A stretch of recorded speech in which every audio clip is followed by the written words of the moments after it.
meet your future self as someone who decides differently and decide consciously. So we want to talk about this because it's a very, very powerful tool that we have, and it's imagination. And it's a double-edged sword in a way, but when you know how to use your imagination as a tool to your advantage, it creates something very, very powerful and a little bit of a butterfly effect around your life and the people who you care. So get comfortable, maybe grab something to drink, a water, a non-caffeinated tea, and let's start to understand what happens to you 30 days in after giving up alcohol, and then visualizing yourself to begin this journey. So by the end of this session, I really want you to experience the powerful, powerful guided visualization that shows who you are becoming and who you want to become. So if you're ready, let's dive in, and let's start what's actually happening to your brain during those first 30 days when you're alcohol free. And for most people, and most people really don't realize, is that alcohol, it's not just that fun social lubricant, but it's treated in your body as something very toxic, because that thing that gets you buzzed, which is the ethanol, it's actually toxic to your brain and to your body, and your body has to go overdrive to try and clear that substance from your own body. And think about alcohol, it's like the adult left the room, which is alcohol kind of disengages the prefrontal cortex, and that's why you ended up, after drinking, eating a whole pizza by yourself, or drinking more, or sending a text to your ex, and it's like the responsible adult left the building. And what's really exciting is that when you stop drinking, it's honestly something fascinating, and your body can bounce back. And that's what you can expect after 30 days of not drinking.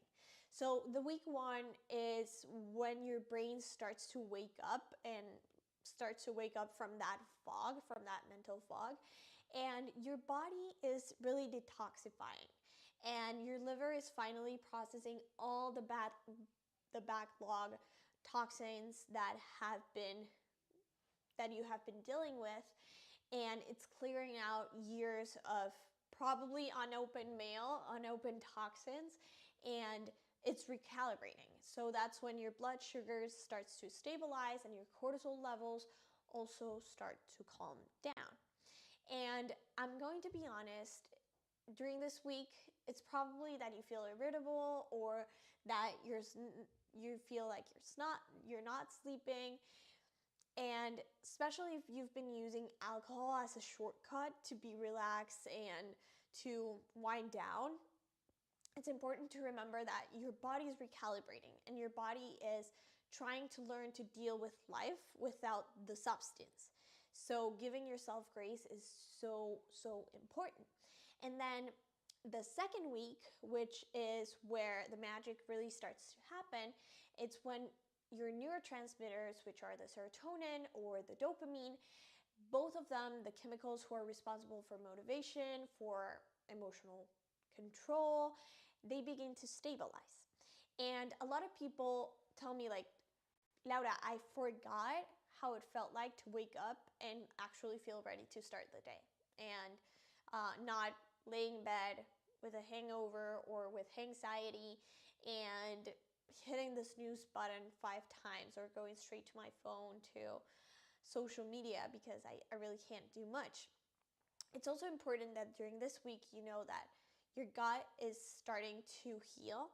Your gut and your brain are in direct contact, and it's kind of like a highway.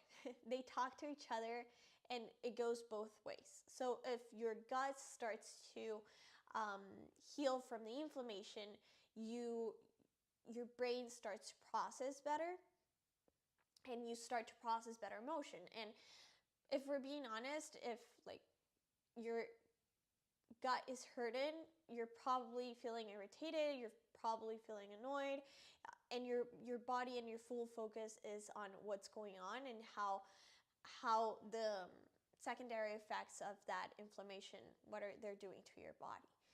And if your gut heals, really your mental fog also lifts. And that's why there's such a big importance in nutrition and mental health. And if you want us to do a video about it, leave it in the comments, because there's so much to be talked about in this area. And in this second week, this is where you start to think more clearly and decisions become easier and you're not operating through the haze. Then week 3 is when you start seeing a physical change, and a lot of people outside from you also start to see a physical change. So your skin looks better, your hair looks better, you look brighter in many ways, your eyes look brighter. And a lot of people say to you like, oh, you look different, are you sleeping better, what changed, are you like changing your diet? And internally, the fatty liver, which deposits all or processes all of the alcohol, it's also start to reverse, and your blood pressure starts to decrease, and your body is actually rebuilding itself, which is kind of cool. Only 3 weeks in, and you start to see and notice those differences. And you can think to yourself like, oh my God, this is actually working. And then week 4 is the peak of transformation, which is weight loss becomes easier. And sometimes it's something that you move towards to. And when you stop drinking, it's easier to lose weight. So to lose that inflammation and that water retention that happens through alcohol as well. And your focus come back, your confidence comes back again, and you feel a little bit more sharper and more in touch with your life, being more present, feeling more brighter, and understanding that the conversations are deeper, that you're not drifting off in the middle of the conversations like you used to, and you're not forgetting so much stuff like you used to. And now you might be thinking, like, Laura, I've heard some of the damage that alcohol does, it's pretty irreversible. And there's good news, and this is based on some studies, and it's that the brain is remarkable for its neuroplasticity. And study shows that after 7 months of not drinking, there's a substantial restoration of the outer layer of your brain, which is responsible for the regulation and the self-control. So when you're moderately drinking, we are not only able like just to all or nothing mentality, and it can also help significantly. It's moderately drinking or not drinking at all. And it can say that up to 24 out of 34 areas in your brain can return to that typical structure with continuous moderation or not drinking alcohol. So your brain actually wants to heal, and it's sending you all the signals to do so. And you just got to give yourself the chance, and you got to give your body the chance to heal as well. So this 30 days, we're not just talking about taking a break. It's about giving your brain the space to restore, to rebuild, and to remember what it is designed to do. And I also want to touch base in something that is so important, and it's one of the most powerful systems that your body and your brain has, and it really changes your relationship with alcohol. So it's called the reticular activating system. So it's called the RAS, and as a short.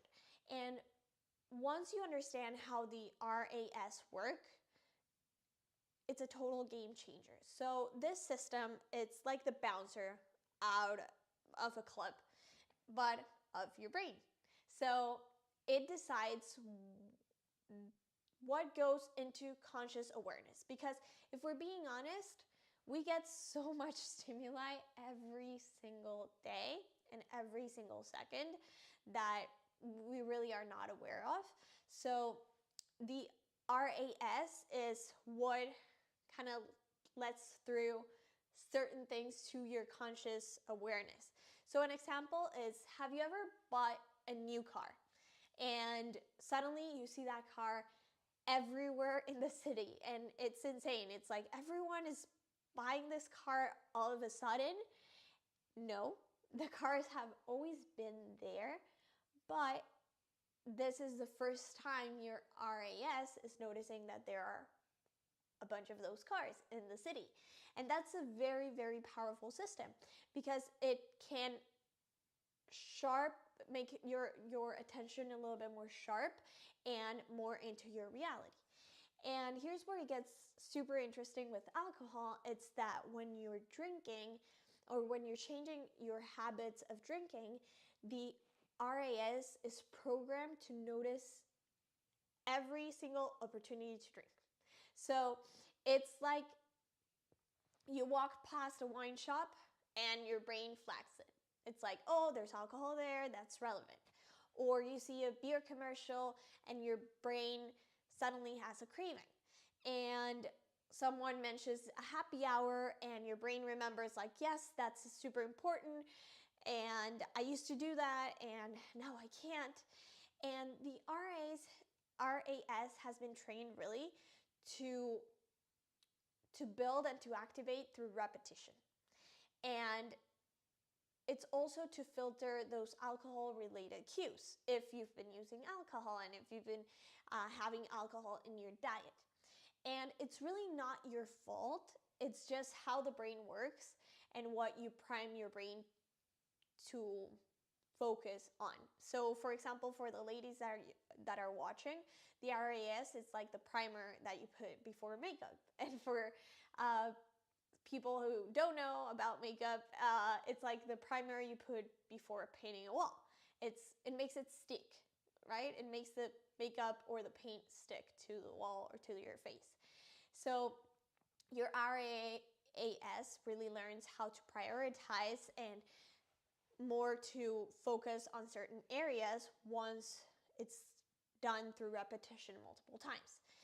And there's a beautiful part of this, and why I'm bringing this, it's because you can reprogram that system. You can set a specific and intentional goal, like I'm going alcohol-free for 30 days, or I am consciously moderating my alcohol intake, and your RAS starts to filter that type of information that supports that goal. So suddenly you notice things. So you notice all the sparkling water in the menu and all the sodas that you can get. Or you notice that there's a huge selection of mocktails. Or you notice or remember that friend that told you that they're doing a life alcohol-free or moderately drinking, and you can link up with them again. It's like, hey, how's it going? Like, how is the process? I'm going through the same stuff. And it's very important to understand that you can actually prime your brain. And it's kind of cool that you can do these little mental hacks to start to notice these things. And there's an article actually about the sleep quality that says that it's really relevant to start showing evidence that supports that sleep is good for you. And in a way, if we extrapolate that article, it's like it start to look for evidence that supports that goal and to start to support that conscious decision making that you're doing of going alcohol free. So now the question rises up and it's like, how do I activate this system intentionally? And there are 6 evidence-based strategies that can help you activate this system.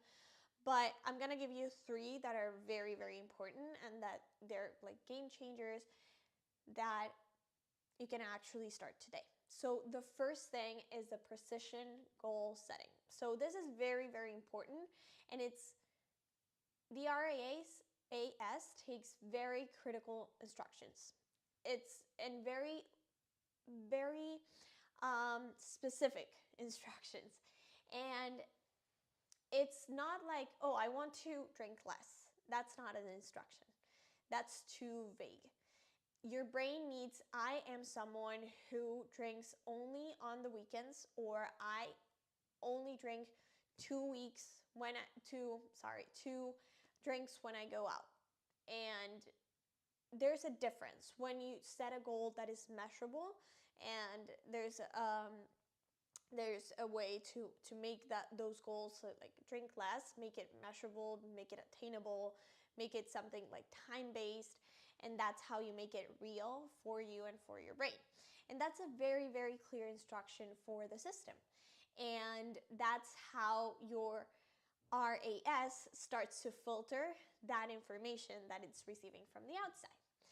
A second evidence-based tool would be the visualization, which is the thing that we're going to practice later on in this live.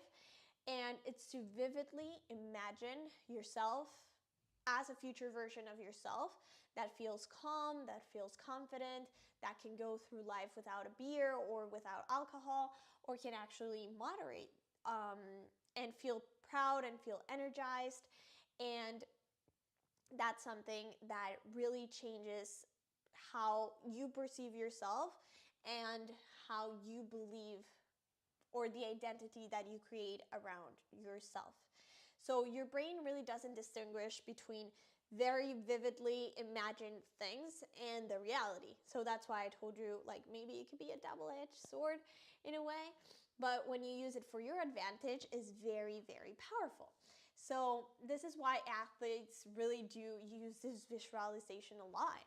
And it's so wonderful. They think about making the point or scoring the goal or whatever really sports they're into, but when they visualize it, it kind of makes it seem more real.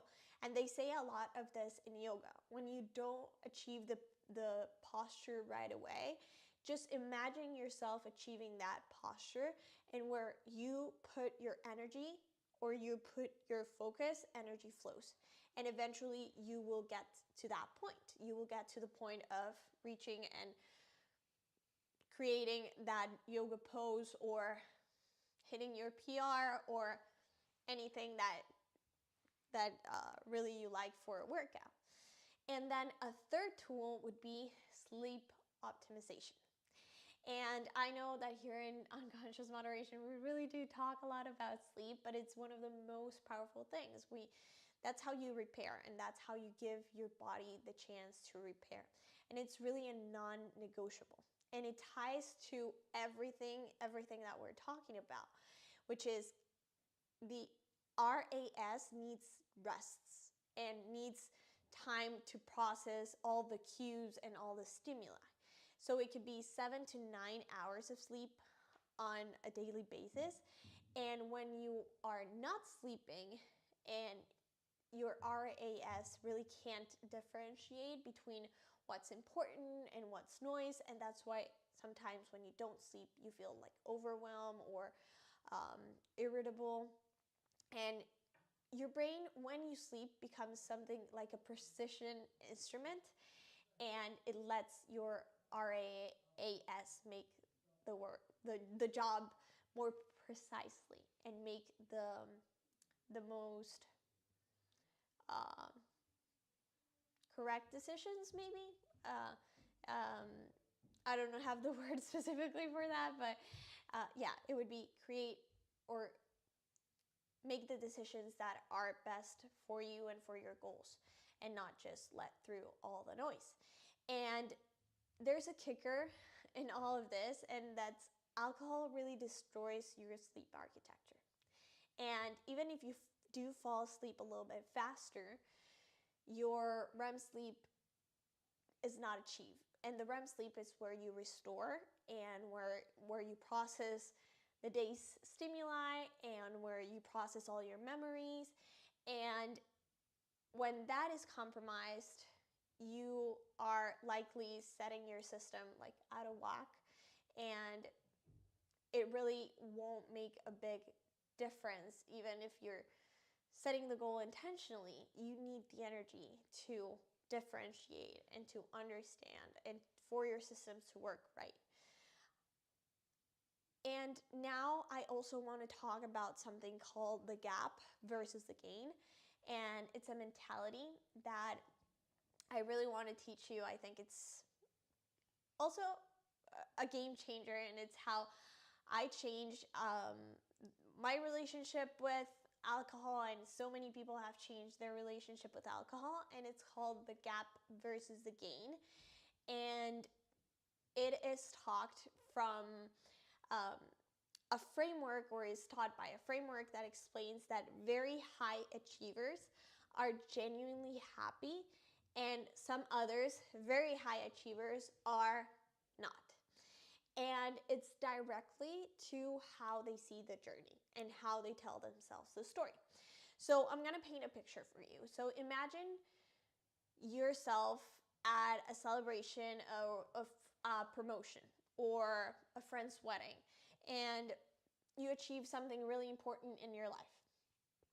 And people come up to you and say, like, congratulations, and you're doing amazing, what an achievement, whatever.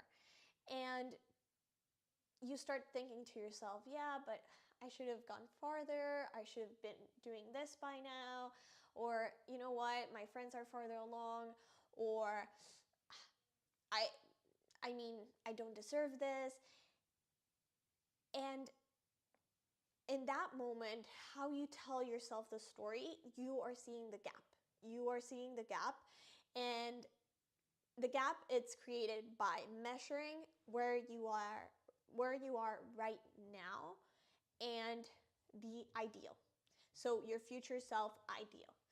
And think about it when you're driving through like at the car, and you see the horizon. Even though you keep on driving, the horizon's still there. It feels like it's getting farther and farther away. And no matter how far you drive, it never really gets closer. And that's what the gap really is, because there's always going to be the next step, and there's always going to be something else to achieve. So if you measure yourself from where you are now and where you want to be in the future, there's always going to be something else you could be doing. And it can create a permanent dissatisfaction in life. And people who use alcohol, they often drink to manage that gap. They often drink to maybe feel a little bit less that they're not being enough, or many other feelings. And this is like kind of like numbing yourself and numbing that gap. And it's really tough, because alcohol can help you achieve in a way that manufacture feeling of joy, but as I told you, it's manufacture. It's not something that it's actually fulfilling. So after alcohol fades away, you will still be feeling the gap. And it's not because you found something to fill the gap with, but the gap's still there because it's your perception of life. On the other hand, we have the gain, which is, let's say, a 180 difference, because it's measuring from where you are now to where you were. And it looks backwards and not forwards. And a lot of people will tell me like, oh, you're focusing in the past. No, you're focusing on the journey. That's what the gain really is about. And it's like, okay, I'm not at 10, that's the ideal, but I was at 0, now I'm at 5. And maybe it's thinking about someone like, oh, like I'm still drinking, but I've reduced my drinking from, I don't know, 100% to maybe 30. That's a big deal. That's 70% less alcohol that you're consuming. So that's something that you gotta understand. That's the gain. How much you've gained from a past version of yourself. And it's incredible progress. And when you focus on that, you can actually feel proud of yourself. You can take those little wins and use them to motivate yourself. So it's the same exact situation. It's like, oh, like I should be having 0 drinks right now. I'm not achieving my goal. Or, you know what? I'm having 70% less. That's awesome. Or I'm having 30% less. That's awesome. So it's just focusing on what you're gaining and not what you're missing. And there's a lot of different scenarios that you can apply this, and one of them is visualizing yourself in the future. So you could either visualize yourself as the person that you want to become, or visualize yourself as the person that you were where you are now. And when you're using the gap to visualize yourself, you are visualizing that perfect version who probably never drinks and has 100% control over their impulses, have no cravings, and it's ideal and it's perfect. And that rarely works because no one's perfect. You're human. You are allowed mistakes. When you visualize through the gain, that's different because you're visualizing yourself as someone who has learned to pause, or has learned to create space between an action, a stimuli, and your action, or someone who has made real progress and to continue makes conscious decision. And you can tell yourself, like, it's okay. I'm still becoming a person that I'm proud of. I'm proud of myself now, and I've made incredible strides to align to who I want to be, and I will keep on working to align to that. And there's a big difference. There's a big difference in perspectives. One keeps you stuck and in a shame spiral, and then the other one moves you forward and moves you with compassion and grace to yourself. So how do you actually practice that mentality and that ability of being in that gain state of mind, right?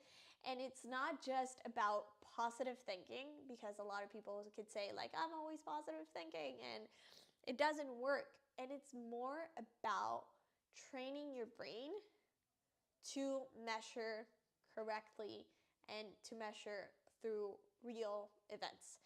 And there's something that I've taught a lot of my clients, that this strategy, and it's so beautiful, and it's the 3 wins. So it's a daily ritual that you can do, and it's to identify 3 wins in your day. And it can't really be a generic win. It should be something specific.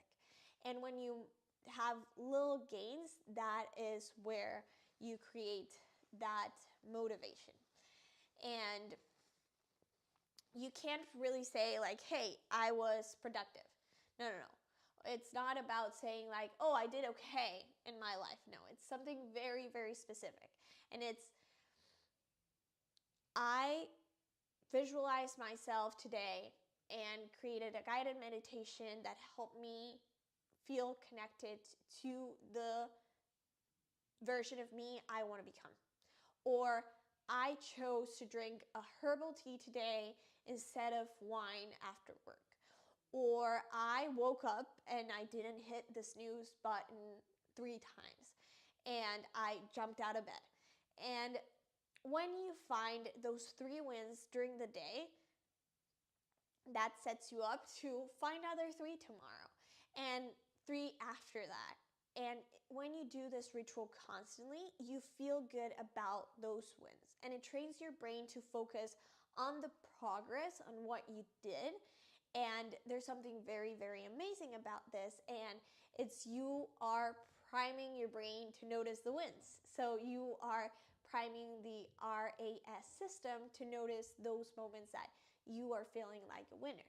And it gives also the opportunity to your system to notice more and more of this little wins. So at first it could be a little bit tough to find 3, but after a couple of days or a couple of weeks practicing it, you're gonna be just like, oh, how can I name just 3? I have so many to think about and to feel like I won today. And a lot of families do this like in their ritual at night, at dinner time, or you can journal about it, or just create that moment of acknowledgement after a day so you can feel grateful. And there's something beautiful about the feeling of gratefulness because it's the only feeling that comes just by itself. The other feelings, they can come as a mixture. Gratefulness is that. It just comes as gratefulness. And when you acknowledge this isn't just about ignoring the problems or being unrealistic or being like finding toxic positivity. It's more about understanding where you started and where you are now and moving forward. That's all about. And when you focus on the gain, you become someone who can celebrate those progresses.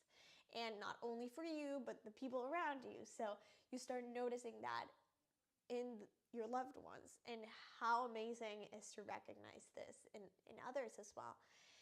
And it's so powerful, and it's a very important ritual. Human beings, we're made for rituals. So finding that ritual of finding 3 gains or 3 wins in life, it's something that can change your perception about your own life.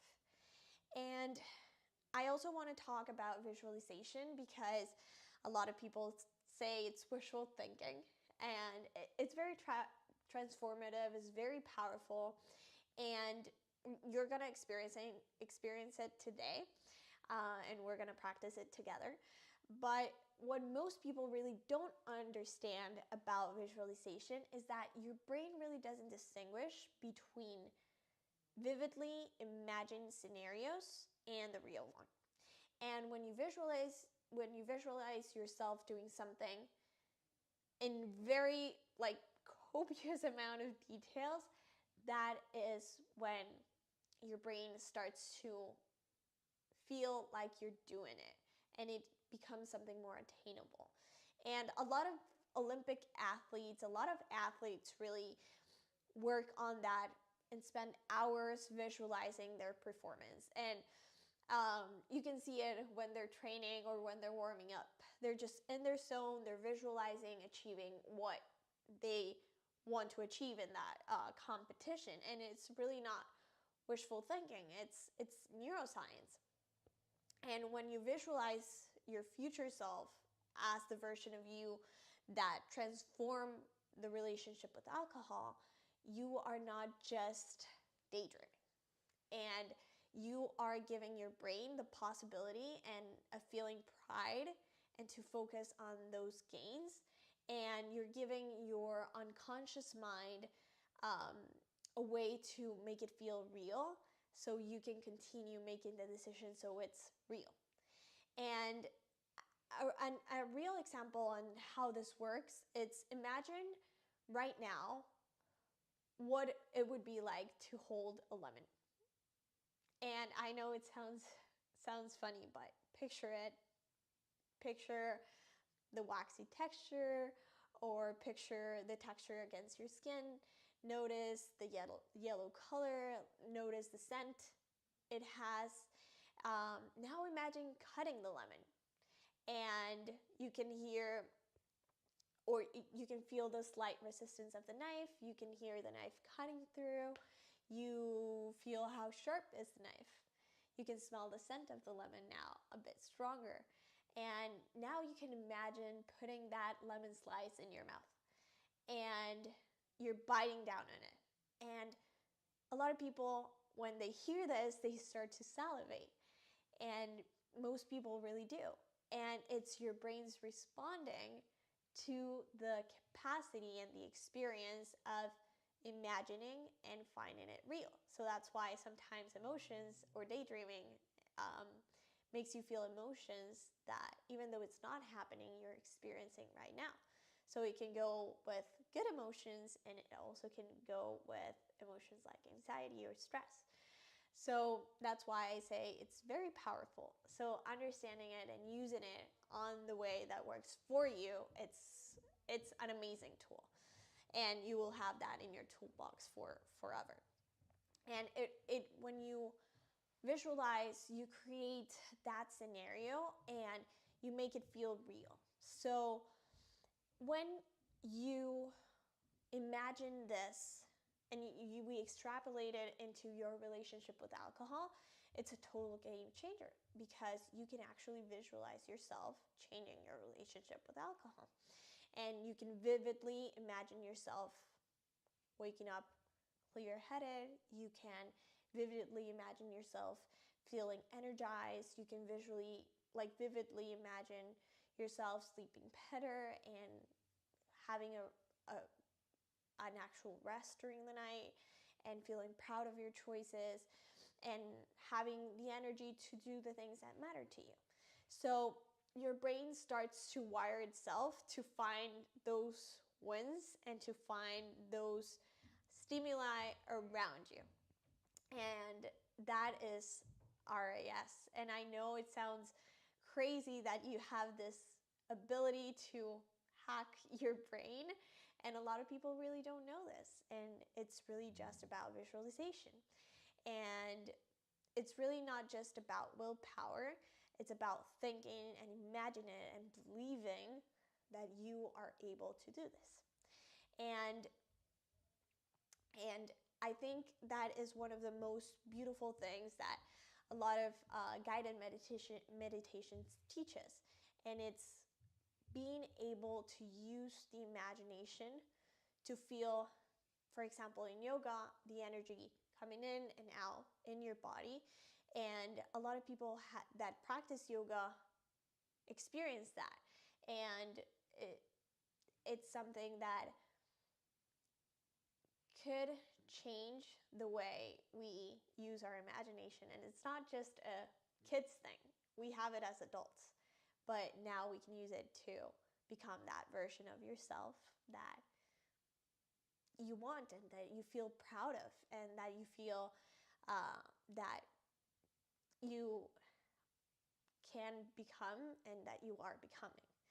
So I want to talk a little bit about unconscious moderation before we go into the guided visualization, because that's what we do in unconscious moderation. We have different tools, and that really supports you through the process of changing your relationship with alcohol. And a lot of people think that they can willpower their way through the transformation with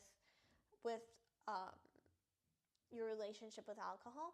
But the thing is, we have a lot of unconscious patterns, and we have a lot of unconscious behaviors, and we have an RAS, and we have a lot of stimuli, and we are primed.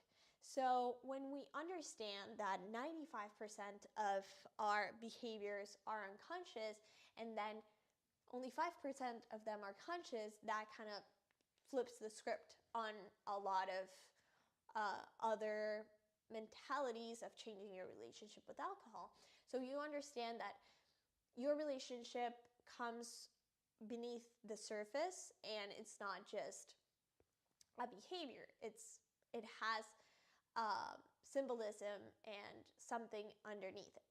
So while your conscious mind can be saying, I want to be better, I want to drink less, and I want to moderate, your unconscious mind is saying, like, we associate drinking with comfort, so how are we going to give up comfort? But the only way we can understand that association is through the different tools that give you the space to learn the language of the unconscious mind.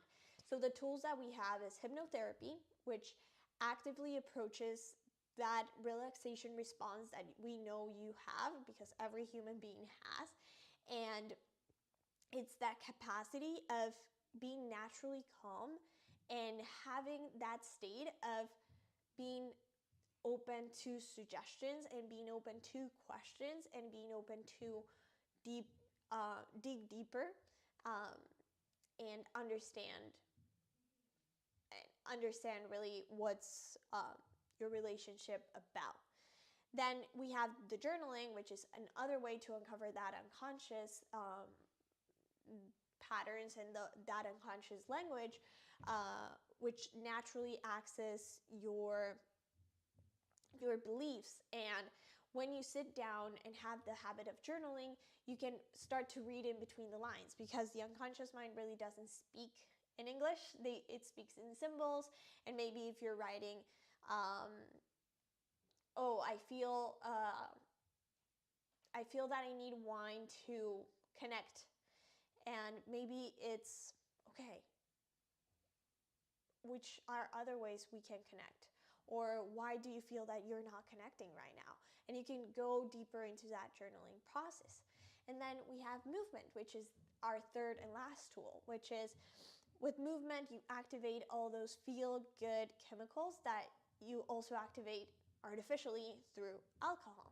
So if you have a way to activate those feel-good chemicals in another way, you're giving yourself the tools to thrive and to succeed. And the Unconscious Moderation app is a 90-day journey. The first month is about no drinking and to discover what alcohol means to you and why are you using alcohol as a bandage or as a way to cope. Then a month 2 is about moderation, and then month 3 is about reinforcement. And that's how you know that you are working through the systems, you are activating the RAS, you are priming yourself, and the Unconscious Moderation app is available for you through the App Store and Google Play Store. And it's to help you transform and understand that your relationship with alcohol is not just about willpower, it's something deeper. So now I want to do this last couple of minutes that we have together with a guided visualization. So let's meet your future self. And I think that's why a lot of you connected, and that's why a lot of you are here. So let's meet your future self that is alcohol-free and who knows its limits and who can moderate confidently and can moderate with ease. So this isn't just like imagination. This could be activating a lot of senses, and it's an experience that you can help yourself visualize all the opportunities and notice all the stimuli that maybe you have been missing. So if you're able to do it right now, go ahead and close your eyes and sit in a comfortable position. You can lay down, and let's start by taking a deep, deep breath together. Breathe in through your nose. 4 counts. 1, 2, 3, 4, and hold. 4, 3, 2, 1. Exhale through your mouth. 6, 5, 4, 3, 2, 1. Fill up your lungs again. 1, 2, 3, 4. Hold. 3, 4. Exhale. 6, 5, 4, 3, 2, 1. One more time. Inhale. Breathe in. 1, 2, 3, 4. Hold. 3, 4. Exhale. 5, 4, 3, 2, 1. Now let that breath come naturally to you as it comes. Just notice it, don't control it. And let's start to imagine yourself 30 days from today. 30 days where you gave yourself the mental space to rest, to heal, to remember what your body is truly capable of when it's not interfered with alcohol. Where are you standing in that moment, in that future moment? Maybe you're in your kitchen on a Saturday morning, Sunday morning. You're looking through the window. You're starting your day with sunlight. Maybe you're sitting down in somewhere that you love. What do you notice first about the future version of yourself? You can look at your face and your skin is clearer. You're less puffy. Your eyes look brighter. Your expression is lighter too. Your eyes are wide awake. They're alive. There's a light in them that says, I'm here, I'm present. Your face looks very, very peaceful. It looks content. Now, notice your body. How is it standing? Is it in a grounded posture? Your shoulders are back and relaxed. You're not hunched over. Your jaw is not tensed.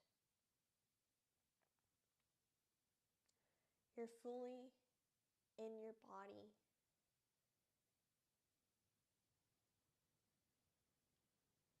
You're keeping the promise to yourself.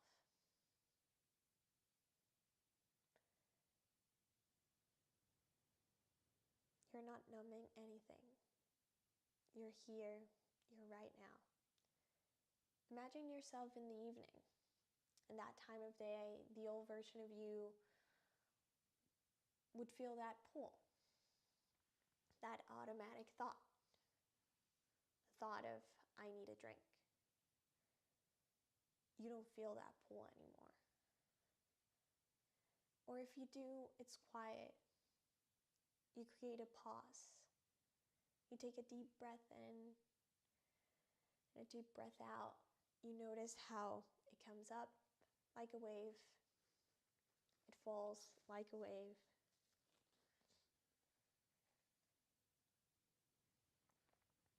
Maybe you are being able to connect with yourself or to the people you love. Maybe you're able to rest and allow yourself to slow down without the guilt.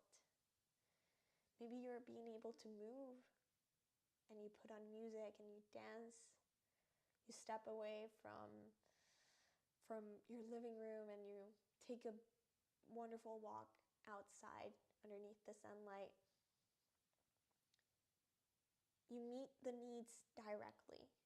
You don't mask them. You don't postpone them. You honor yourself and you honor your needs and you answer to them.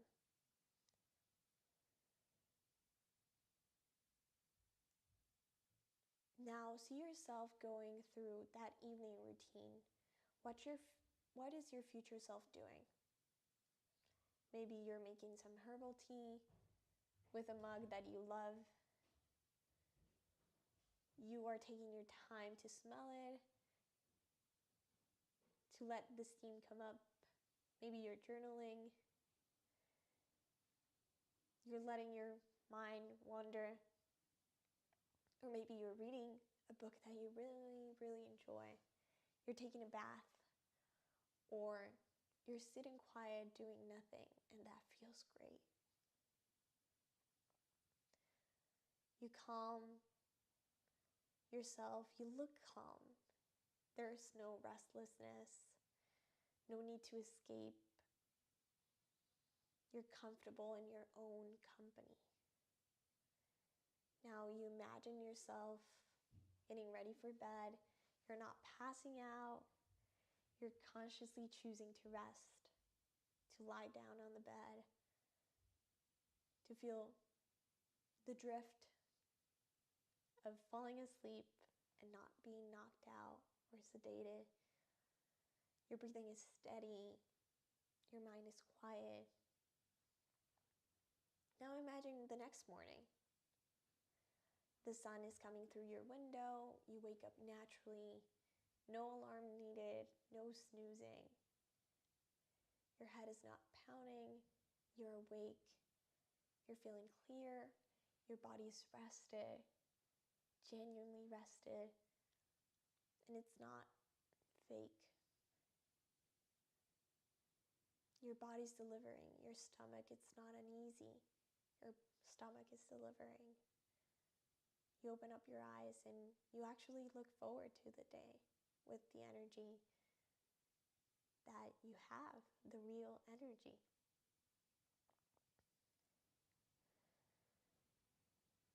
You look at yourself in the mirror, you see the reflection. This is you after 30 days of keeping a promise to yourself, of choosing clarity, of choosing being present for yourself, for others. What do you see in those eyes? What's the reflection saying to you? Notice the self-respect, the quiet confidence. Acknowledge that you can trust yourself, that you can set an intention, that you can follow through.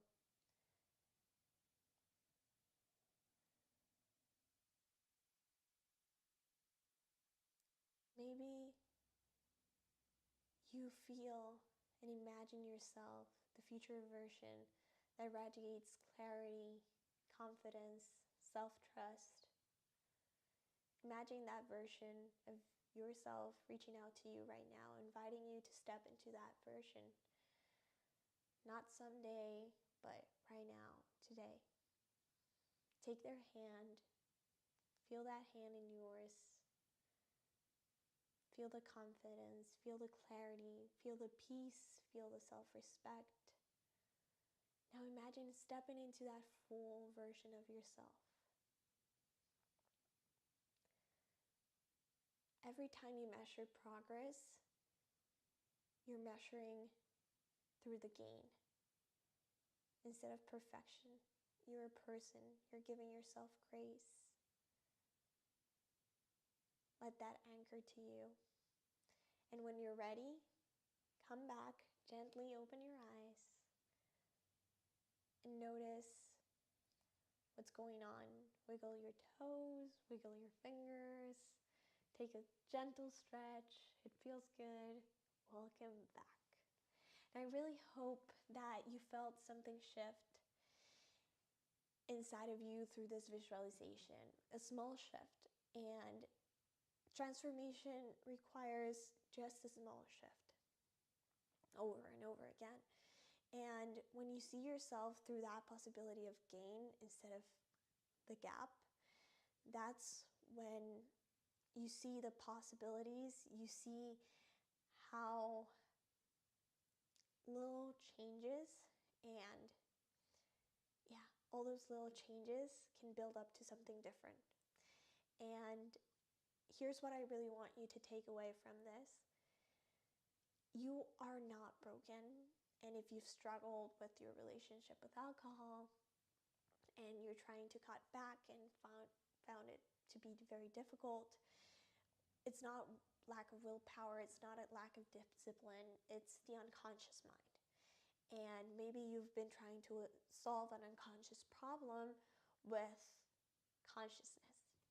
And understanding that your unconscious patterns, and most of the time we're running on autopilot, it's important to read in between the lines, understand why those habits are there, why were they developed, and what are they serving.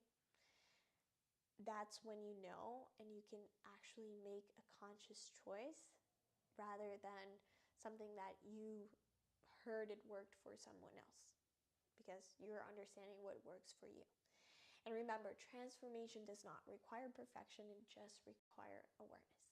So if what we talked about today, if the visualization worked for you and you want to explore more guided meditations, or you want to develop new habits, the Unconscious Moderation app is here for you.